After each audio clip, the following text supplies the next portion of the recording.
Hello friends, रामनेट जीआरएच channel में आपका स्वागत है। तो आज इस वीडियो में हम देखेंगे जो हमारा पेपर 2 है हिंदी साहित्य,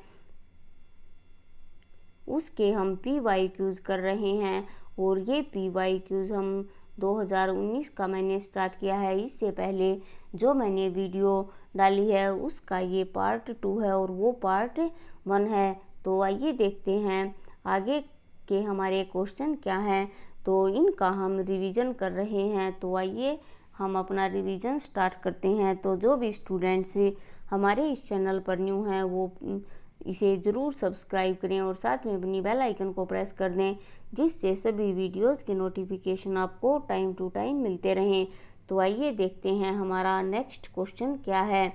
कवि के भार को बहुत बड़ा बताते हुए कहा है, ऐसा न कोई शब्द है, न अर्थ, न न्याय और न कला जो काव्य का अंग न बन सके। तो ये किसका कथन है? तो ये आचार्य भामा ने कहा है। नेक्स्ट देखते हैं, स्थापना और तर्क का दिया गया है। जैसे विषय में विश्व आत्मा की अभिव्यक्ति होती है, वैसे ही नाटक में रस की तर्क इसका दिया गया है, क्योंकि संघर्ष की नाट्य स्थितियों में ही रसास्वादन की प्रक्रिया होती रहती है। तो इसमें ये दोनों ही सही हैं। नेक्स्ट है, विभावना, व्यतिरेक, उत्प्रेक्षा, असंगति अलंकार में से सादृश्य मूलक अलंकार है।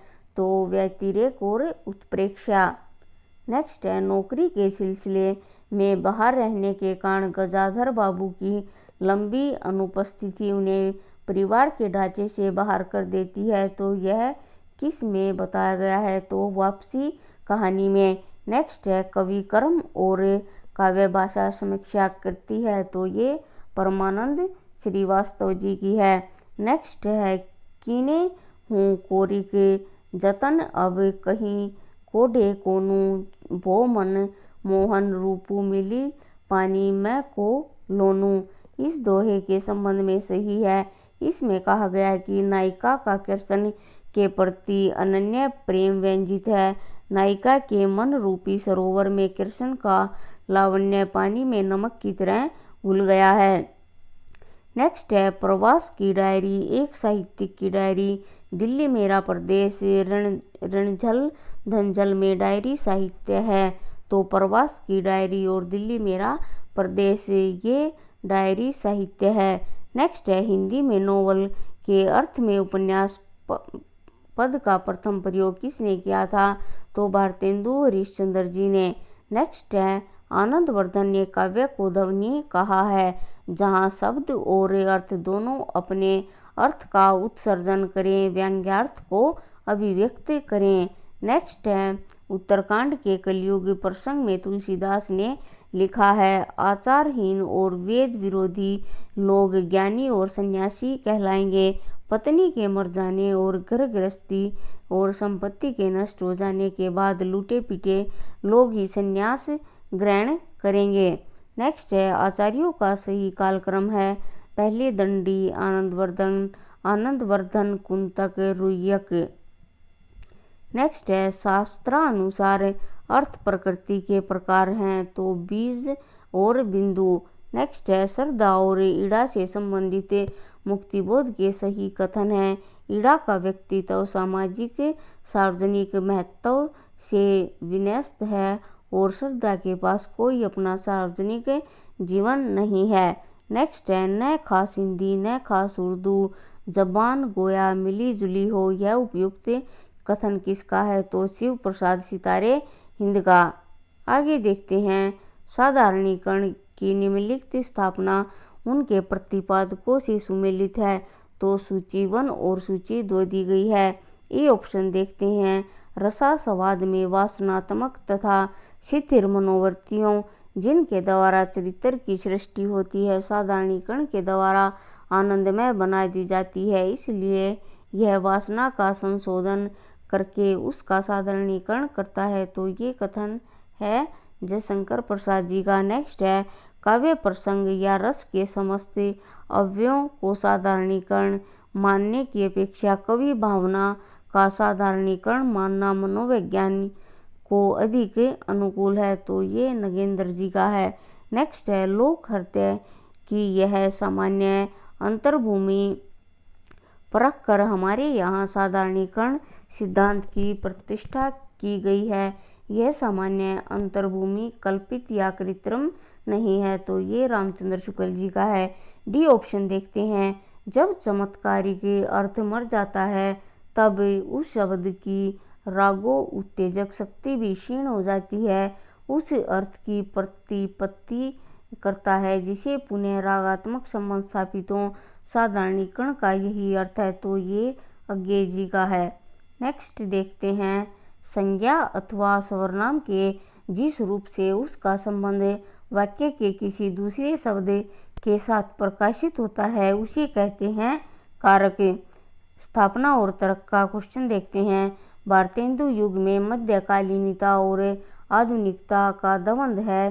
तर्क इसका है क्योंकि उस समय भारतीय समाज संक्रमण के दौर से गुजर रहा था, तो इसमें हमारे दोनों ही कथन और तर्क सही हैं। नेक्स्ट है काव्य पंक्तियों को उनके रचनाकारों के साथ सुमेलित कीजिए। काव्य पंक्तियाँ और रचनाकार दिए गए हैं। पंडिय सहल सत बखानिए, देही बुध बसंत न जानिए, ये सरप्पा का है। नेक्स्ट है 12 बरस लूकी करजिए, ओ 13 लेजिए सियार, तो ये जगनिक का है। नेक्स्ट है बड़ कौशल तूहे राधे, किनल कन्हाई लोचन आधे, ये विद्यापति जी का है। नेक्स्ट है जाति ओछा पाती, ओछा ओछा जन्म हमारा, तो ये रैदास जी की पंक्तियां हैं। आगे देखते हैं। क्रांतिकारी कविताओं को उनके रचनाकारों के साथ सुमेलित कीजिए, तो इस साइड क्रांतिकारी कविताएं और रचनाकार दिए गए हैं। ये वीरों का हो कैसा हो बसंत, सुभद्रा कुमारी चौहान का कैदी और कोकिला, माखनलाल चतुर्वेदी का जवानी, बालकृष्ण शर्मा नवीन का और हिमाद्री सुरंग से शुद्ध भारती, तो ये जयशंकर प्रसाद जी का है। नेक्स्ट है द्विवेदी युगीन कविता की मुख्य प्रवृत्तियां हैं समाज सुधार और इतिवृत्तात्मकता। नेक्स्ट क्वेश्चन पर आते हैं। आत्मकथाओं को उनके लेखकों के साथ सुमेलित कीजिए, तो हादसे रमणिका गुप्ता जी की है। मुड़ मुड़ कर देखता हूँ राजेंद्र प्रसाद, शिकंजे का दर्द सुशीला टोकबोरे, और डी है जूठन ओम प्रकाश वाल्मीकि। नेक्स्ट है प्रकाशन काल की दृष्टि से काव्य कृतियों का सही अनुक्रम है, तो आंसू, पल्लव, सोपन और साकेत। नेक्स्ट है प्रेमचंद की कहानियों में देसी रियासतों के राजाओं का चरित्र और वहाँ चलने वाली राजनीतिक गतिविधियों का चित्रण किस में मिलता है, तो रियासत का दीवान और शतरंज के खिलाड़ी में। नेक्स्ट है याद हो कि न याद हो, अरे या यावर रहेगा याद, आखिरी चट्टान तक जिनकी हमेशा रहेगी में हिंदी के यात्रा वृत्तांत हैं, तो अरे या यावर याद रहेगा और आखिरी चट्टान तक। नेक्स्ट है शक्ति लोक व्यवहारवादी से प्राप्त निपुणता तथा काव्यज्ञों की शिक्षा प्राप्त कर किया गया अभ्यास को काव्य हेतु किसने माना है, तो मम्मट ने माना है। भूलने के विरुद्ध जीप पर सवारी लिया, अपनी अपनी बीमारी, निषाद बांसुरी में से व्यंग रचनाएं हैं, तो जीप पर सवारी लिया और अपनी अपनी बीमारी, ये व्यंग रचनाएं हैं। नेक्स्ट है उपन्यासों को उनके पात्रों के साथ सुमेलित कीजिए, तो आइए देखते हैं। तमस रिचर्ड्स, राग दरबारी, रंगनाथ, महाभोज, शुक्ल बाबू और झूठा सच तारा, तो अंधेर नगरी नाटक का अंतिम दृश्य है शमशान। और नेक्स्ट क्वेश्चन पर आते हैं। रचनाकाल की दृष्टि से सही अनुक्रम है कवियों का, तो केशवदास, बिहारी भूषण और सेनापति। जमीन पक रही है कविता संग्रह किसका है, केदारनाथ सिंह का। नेक्स्ट क्वेश्चन पर आते हैं। अंधा युग के निम्नलिखित संवादों को उनके पात्रों के साथ सही सुमेलित कीजिए, तो ये है वध मेरे लिए नहीं रही नीति, वह अब मेरे लिए मनोग्रंथि, अश्वत्थामा का है। नेक्स्ट है आज इस पराजय की वेला में सिद्ध हुआ, झूठ थी मेरी सारी अनिवार्यता भविष्य की, तो ये वृद्धयाचक का है। नेक्स्ट है अंतिम परिणति में दोनों जर्जर करते हैं, पक्ष चाहे सत्य का हो अथवा असत्य का। तो ये कथन है युत्सु का। नेक्स्ट है गूंगों के सिवा आज कौन बोलेगा मेरी जय, धृतराष्ट्र। रामविलास शर्मा के कथन है साहित्य की प्रचारात्मकता का प्रश्न सामाजिक जीवन की यथार्थता की कसौटी पर हल किया जा सकता है और पिछली संस्कृति से नाता तोड़कर हवा में नई संस्कृति को जन्म नहीं दिया जा सकता। तो नेक्स्ट है बिंब के अनिवार्य तत्व हैं कल्पना और इंद्रियता। नेक्स्ट है ग्रंथों का सही कालक्रम है। तो सबसे पहले पोएटिक्स, लिटरेरिया, बायोग्राफिया, एस्थेटिक और द सेक्रेट वुड। नेक्स्ट है प्लेटो के अनुसार एक समर्थ कवि काव्य रचना करता है तो किसी सचेष्ट कलात्मक प्रेरणा की अपेक्षा दैवी शक्ति से प्रेरित और अभिभूत होकर। नेक्स्ट क्वेश्चन है सिद्ध हेमचंद्र शब्दानुशासन के लिए क्या है। तो ये एक व्याकरण संबंधी ग्रंथ है। नेक्स्ट है भरत द्वारा निर्दिष्ट सात्विक भावों का सही समूह है वे पत्थु, वैवर्ण्य, अश्रु, रोमांच और स्तंभ। नेक्स्ट है निम्नलिखित आलोचना ग्रंथ को उनके लेखकों के साथ सुमेलित कीजिए। तो कामायनी एक पुनर्विचार, मुक्तिबोध, अधूरे साक्षात्कार, नेमिचंद्र जैन, इतिहास और आलोचना, नामवर सिंह, प्रेमचंद और उनका युग, रामविलास शर्मा। नेक्स्ट क्वेश्चन पर आते हैं। उर्वशी के तृतीय अंक के आधार पर सही कथन है शक्तिशाली और ध्रुवदर्प पुरुष भी सुंदरियों के कटाक्ष से आहत हो जाती हैं। उर्वशी कहती है यह देह भाव भ्रांति है। नित्य का संबंध है अस्तित्ववाद विचारधारा से। नेक्स्ट है अंधेरे में कविता से संबंधित टिप्पणियां रामविलास शर्मा की हैं। तो आइए देखते हैं क्या है।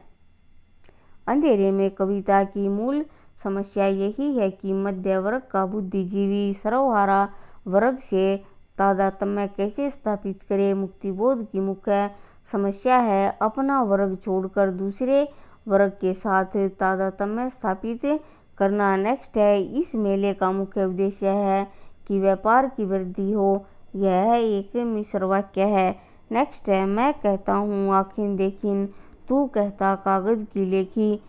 इस काव्य की पंक्ति का आशय क्या है।